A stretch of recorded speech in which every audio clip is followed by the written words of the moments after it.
What's going on, guys? My name is Wade with TechDaily, and in this video, we are checking out the new Google Pixel 8a. Now, this phone was launched a couple of weeks ago, and I feel like it really hasn't received the kind of attention you'd expect. I mean, the Google Pixel US Twitter account, for example, hasn't posted anything in a month. On Instagram, the 8A isn't mentioned or shown in any of the sponsored videos or creator image showcases. Hell, even Team Pixel didn't even send me the 8A this year. I bought this myself from Amazon, and it didn't even show up until 4 days after the launch date. Now, I'm not expecting a billion-dollar campaign, but it is a little weird when there's almost no pomp and circumstance surrounding what was a best-selling tier of smartphone, right? I mean, Google's Pixel A series still seems like an amazing value. It's a cheaper alternative to the other Pixel devices, but still packs all the great features and specs you'd want. Though I suppose when the higher spec regular Pixel 8 is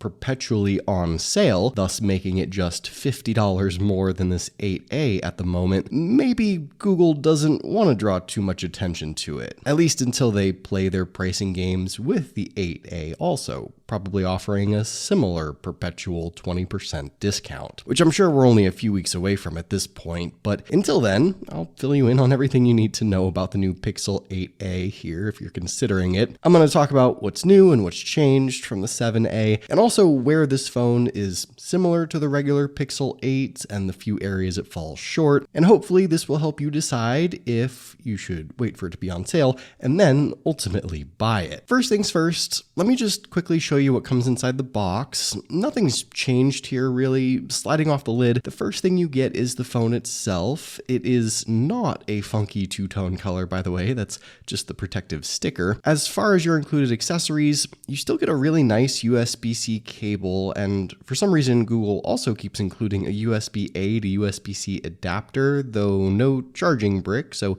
bit of an odd choice if you ask me. And then there is that tiny little box that has your SIM ejector tool and a couple pamphlets of paperwork. With all that stuff out of the way, here is the new Google Pixel 8a once again. I obviously opted for the Aloe green colorway, which I honestly think looks so good. You can also snag it in bay blue, an off-white porcelain, and obsidian black. For me though, the green and blue are the way to go, and I love that Google turned the saturation up a few notches for the colors this year. So in setting up the 8a, I want to just mention one thing. The default color theme on this phone, which matches the pre-installed green wallpaper, makes the whites and grays you see on screen look more yellowy or green, which I didn't like. It was almost like having a blue light filter or nighttime filter enabled, so if your screen looks a little off when you first set it up, just ditch the default color scheme. Now, one of the perks of the Pixel A is its more portable size. The 8A is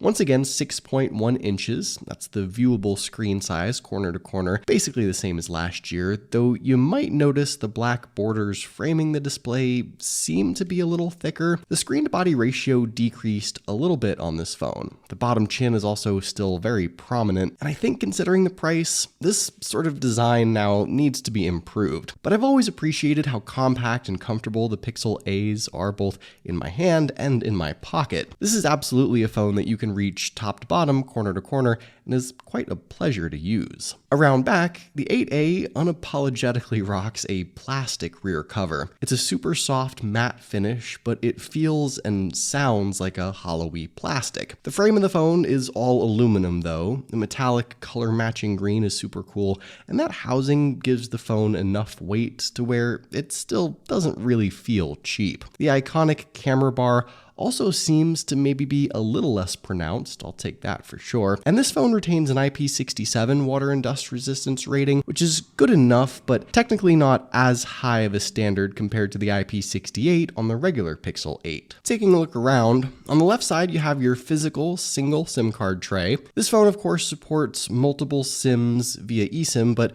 no expandable storage obviously. Now there's technically two storage options for the 8A this year, 128GB gigabytes, or for $60 more, you can double that to 256 gigabytes, but that's only available if you buy the Obsidian Black color, so that's pretty dumb. On the right side, the same old power and volume buttons. Your fingerprint sensor is underneath the display, just like previous Pixels, and you also have Face Unlock as an option as well. There's nothing really at the top of the phone. At the bottom, a speaker and microphone flanking the USB-C port in the middle. There's the secondary loudspeaker hidden in the earpiece, way above the selfie camera there, and around back, actually the exact same camera hardware from last year. Now, if you want to talk upgrades, the display on the new Pixel 8a definitely got an upgrade. And this is where the value proposition for this phone starts to show. The 6.1-inch screen is an OLED panel, a full HD 2400 by 1080 resolution packing in around 430 pixels per inch. That pixel density means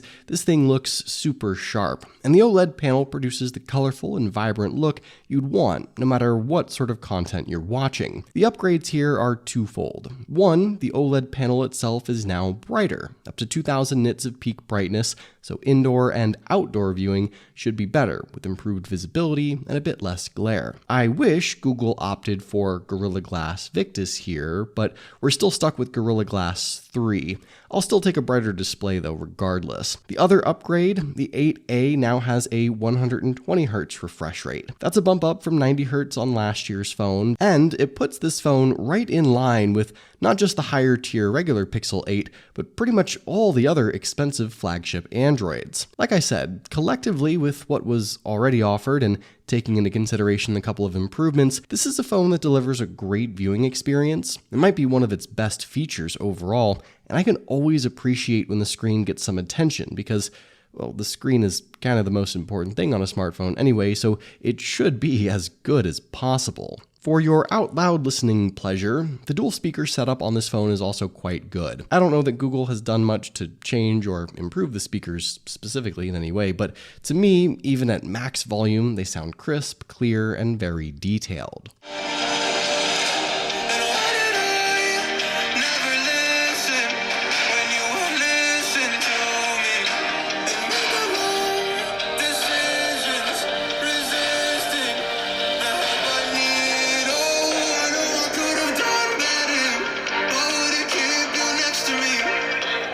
All right, let's talk specs and performance. Now, Google did a few things right with the Pixel 8a. This phone is powered by the same super powerful Tensor G3 processor that's found in the flagship Pixel 8. You also get 8 gigabytes of RAM, so nothing immediately sticks out that suggests this phone is a lesser device by comparison. Here are the Geekbench scores for this phone, and the thing I'll add here is that in some initial testing and hearing some rumblings from other folks, the Pixel 8a is probably 95% as powerful as the regular Pixel 8, but we've seen a tiny bit of a performance lag by comparison with this phone versus the regular Pixel 8, which suggests that maybe the processor inside here isn't clocked or overclocked all the way up like it is on the higher end phones. Are a vast majority of people going to notice or even care about that? No. Is it totally definitive?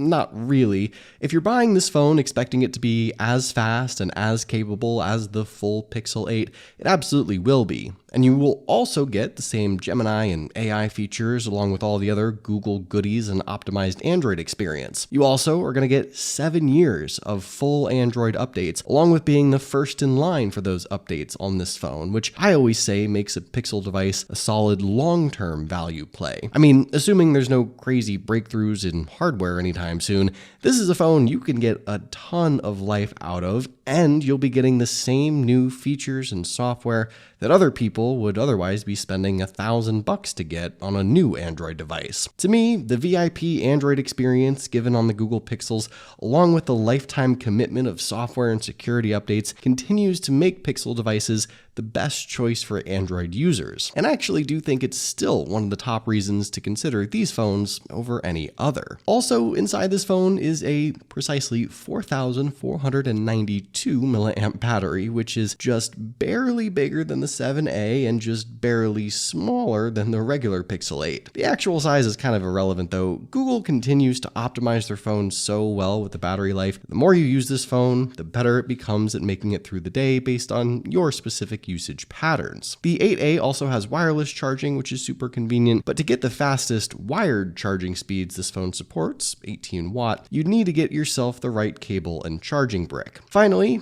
as far as the cameras, I don't think it should come as any surprise to any previous Pixel users that Google took the same hardware from the 7A and just plopped it on the 8A. The rear lens setup consists of a 64 megapixel f1.9 aperture main lens and a 120 degree 13 megapixel ultrawide secondary lens, which seems to be exactly the same as last year. The selfie camera is also the same 13 megapixel shooter, and Google does this primarily because they rely so heavily on their software and their processing power that the physical camera stuff sort of takes a back seat. You get all the great picture-perfect Pixel camera shooting modes that absolutely elevate a phone like this far above any other mid-tier Android device, like a Samsung A series or a Motorola G series. And while there's no outright obvious improvements or feature add-ons, you should still see some better looking pictures, thanks to, like I said, the upgraded Google Tensor chip, Google's continuous software improvements, and the AI aids, amongst